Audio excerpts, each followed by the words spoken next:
નમસ્કાર દર્શક મિત્રો, આપ જોઈ રહ્યા છો છોટાઉદેપુર ટાઈમ્સ। છોટાઉદેપુર સ્થિત બ્રહ્માકુમારી સેન્ટર ખાતે 10 કરોડ નશામુક્ત પ્રતિજ્ઞા મહાઅભિયાન અંતર્ગત કાર્યક્રમ યોજાયો। દેશના વડાપ્રધાન નરેન્દ્ર મોદીના નશામુક્ત ભારતના આહવાનને સાકાર કરવા પ્રજાપિતા બ્રહ્માકુમારી ઈશ્વરીય વિશ્વવિદ્યાલય દ્વારા દેશના 10 કરોડ નશામુક્ત પ્રતિજ્ઞા મહાઅભિયાન ચલાવવામાં આવી રહ્યું છે, જેના ભાગરૂપે આજરોજ છોટાઉદેપુર ગુરુકૃપા સોસાયટી સ્થિત પ્રજાપિતા બ્રહ્માકુમારી ઈશ્વરીય વિદ્યાલય સેન્ટર ખાતે 10 કરોડના નશામુક્ત પ્રતિજ્ઞા મહાઅભિયાન અંતર્ગત કાર્યક્રમ યોજાયો। છોટાઉદેપુર સ્થિત બ્રહ્મકુમારી સેન્ટરના કાર્યકરો દ્વારા ઉપસ્થિત તમામ મહાનુભાવોને તિલક કરી પુષ્પગુચ્છ આપી સ્વાગત કરવામાં આવ્યું। ઉપસ્થિત તમામ મહાનુભાવોએ પ્રસંગને અનુરૂપ પોતાનું ઉદ્બોધન કરી નશાથી થતા નુકસાન અંગે વિગતવાર સમજ આપી જણાવ્યું હતું કે નશામુક્ત સંકલ્પને સાકાર કરવા સમાજના દરેક વર્ગની ભાગીદારી જરૂરી છે। અને આ પ્રસંગે પૂર્વ ધારાસભ્ય પ્રોફેસર શંકરભાઈ રાઠવા, છોટાઉદેપુર પોલીસ મથકના પીઆઈ હેતલબેન રબારી, છોટાઉદેપુર જિલ્લા આચાર્ય સંઘના પ્રમુખ હિતેશભાઈ ચૌહાણ, બ્રહ્માકુમારી છોટાઉદેપુર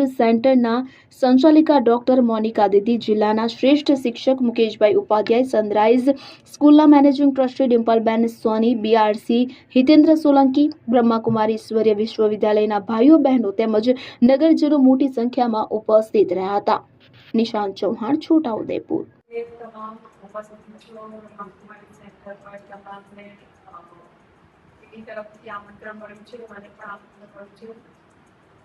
તમામને વિડીએ જે આજે 10 કરોડ જનતા માટે મોદી સાહેબે જે આહવાન કર્યું છે કે ભાઈ નશામુક્ત ભારત બને, એ માટે આપણે સૌ ભેગા થયા છીએ। મને દીદીએ કાલે કીધું કે તમારે પર્સનલી આવવાનું રહેશે, કે મારું થોડું ટાઈટ શેડ્યુલ છે, પણ હું ટાઈમ કરીશ। પણ હું આ પ્રોગ્રામ દરેક સ્કૂલ લેવલે, કોલેજ લેવલે કરું છું કે મને એવું થયું કે દીદી આ જે પ્રોગ્રામ રાખ્યો છે તો તમામ શાળાના પ્રિન્સિપાલશ્રીઓ આવતા હોય, શિક્ષકો આવતા હોય, તો મારે આ કાર્યક્રમમાં મારે ખુદને પણ આવવું છે અને કહેવું છે। પોલીસ તરીકે કાયદો વ્યવસ્થાનો તો પ્રશ્ન મારે હોય, પણ જનજાગૃતિ કે અત્યારે ડ્રગ્સનું જે સેવન લોકો કરી રહ્યા છે એ બાબતે મારે તમામને, હું નાના બાળકોને તો તમામ સ્કૂલ લેવલે, કોલેજ લેવલે પ્રોગ્રામો અમે દર મહિને કરતા હોઈએ છીએ કે ટ્રાફિક અવેરનેસ, ડ્રગ્સ અવેરનેસ। તો મેડમે કહ્યું કે મેડમ તમારી સ્કૂલમાં હું આવી નથી, આ વખતે પ્રોગ્રામ હું આવીશ, એટલે અમારે એ વાત થઈ, નંબરની આપલે પણ થઈ ગઈ।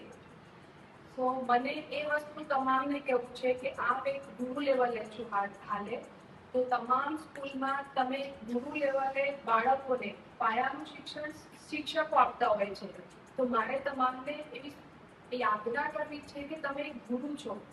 ગુરુ શિષ્યને જેવું શીખાડે ને એવું શિષ્ય બને। મને પણ મારા ગુરુએ ભણાવી હતી, મને પણ મારા ગુરુએ જ્ઞાન આપ્યું હતું, એ રીતે આજે તમામ ગુરુ પર બેઠું છે। તો અહીંયા એઝ અ પોલીસ ઇન્સ્પેક્ટર તરીકે તો ઠીક, અને દીદીની સંસ્થા તરફથી પણ મને આમંત્રણ મળ્યું છે, તો તમામને હું કહું છું કે મોદી સાહેબનો સંકલ્પ છે કે 10 કરોડ જનતા આ રીતે શપથ લે અને નશામુક્ત ભારત બને, તો તમામ ગુરુગણને પણ હું કહું છું કે આપણા શાળાનો શિક્ષક એવો મજબૂત હોવો જોઈએ, એવો એક જ્ઞાની હોવો જોઈએ કે એના શિષ્યોને જ્ઞાન આપી શકે કે નશો એટલે શું, ડ્રગ્સ એટલે શું, આ વ્યસનથી એનું જીવન કેવી રીતે સપડાઈ જાય જીવનમાં, એનું કેરિયર કેવી રીતે બરબાદ થાય, એ રીતેની તમામ જ્ઞાનની વાત આજે કરીને આજે તમારા શિષ્યોને તમારે આ જ્ઞાન આપવાનું છે કે આ વસ્તુ જ્ઞાન આપવાથી આ વસ્તુ કેટલે સુધી પહોંચશે, એનું ફ્યુચર કેટલું બ્રાઇટ બનશે, એનું કેરિયર કેટલું આગળ વધશે। તો વધુમાં નથી મારી પાસે સમય, તો આટલું કહેવા માટે તમામ ગુરુગ્રામ બેઠા છે તમામને હું આવકારું છું। અને આ પ્રોગ્રામમાં જે આવ્યા છો, આપની શપથ અહીંયા લીધા પછી આ શપથ બીજા 100 બાળકોથી લઈને, તમારા ઘરથી લઈને તમારા ગામ સુધી, તમારી શાળા સુધી આ પહોંચવું જોઈએ। નશામુક્ત ભારત બનાવવું એ આપણે અંદરથી પ્રાઉડ ફીલ મુમેન્ટ છે, તો નશામુક્ત ભારત બનાવવા માટે આપણે સૌ આજથી સંકલ્પ લઈએ। જય હિન્દ, જય ભારત। ओम शांति। प्रजापिता ब्रह्मा कुमारी ईश्वरीय विश्वविद्यालय छोटा उदयपुर की ओर से ब्रह्मा कुमारी डॉक्टर मोनिका बहन, जो आज यहाँ पे हमने ब्रह्मा कुमारीज के द्वारा पूरे भारतवर्ष में जो अभियान चल रहा है 10 करोड़ नशा मुक्त प्रतिज्ञा महाअभियान, जो हमारे पूर्व मुख्य प्रशासिका दादी प्रकाश मणि जी के पुण्यतिथि के उपलक्ष्य में रखा है। ये पूरे भारतवर्ष में ये अभियान चल रहा है, जिसका उद्घाटन सभी ने 4 तारीख को किया और आज हमने 5 तारीख को यहाँ रखा है, जिसमें 100 से भी अधिक हमारे सभी अलग अलग स्कूल के आचार्य श्री पधारे हैं और हमारे पूर्व धारासभ्य हमारे साथ है, सनराइज स्कूल के डायरेक्टर और SF हाई स्कूल के प्रिंसिपल, ऐसे गणमान्य लोग भी हमारे बीच में पधारे हैं। ये 15 दिन के लिए ये अभियान चलेगा और उसके बाद लास्ट में 20 तारीख के बाद हम एक ब्लड डोनेशन कैंप भी रखेंगे, जो उनके एक श्रद्धांजलि के रूप में हम उनको अर्पित करेंगे। ओम शांति, धन्यवाद।